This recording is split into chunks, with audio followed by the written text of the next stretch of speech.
বাসার সাথে আমার শারীরিক সম্পর্ক হয়েছে, ও আমার বিয়া করুক এবং আমার স্ত্রীর মর্যাদা দিছে পুলিশে।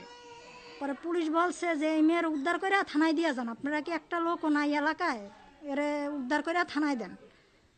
পরে ওইখান থেকে কাউসার মামা ওই দিক দিয়ে আসতেছিল, পরে আমি কান্দাকাটি করছি। পরে কাউসার মামা বলছে কি হয়েছে, দেখছে সব কিছু। পরে কাউসার মামা আমার সাথে করে নিয়ে আসছে।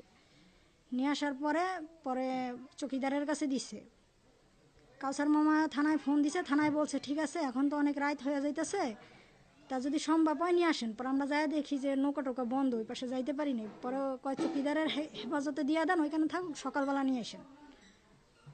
পরে আমি রাত্রে থাকছি, থাকার পরে সকালবেলা আমার থানায় নিয়ে গেছে। যাওয়ার পরে পুলিশ কোনো অভিযোগ নিবে না তাদের বিরুদ্ধে। কয় আপনি আসছেন কেন, আপনার মাইরা লাইলে আমাদের কি করার আছে।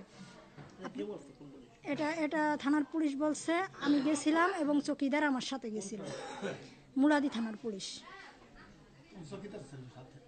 মনির চকিদার ছিল। তারা কোনো অভিযোগ নিবে না। এবং আমি বলছি যে আমার এরকম করছে, সবই ঘটনা ভাঙ্গিয়া বলল। আমি বলছি এলাকায় তদন্ত করে দেখেন।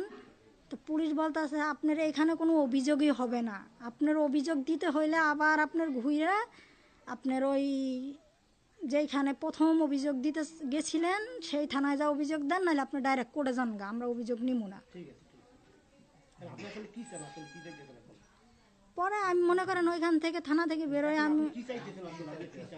আমি আপনাদের কাছে চাই আমার সঠিক এটা করুক। আমি যে বাসার সাথে আমার শারীরিক সম্পর্ক হয়েছে, ও আমার বিয়া করুক এবং আমার স্ত্রীর মর্যাদা দেয়, এটাই চাই আমি।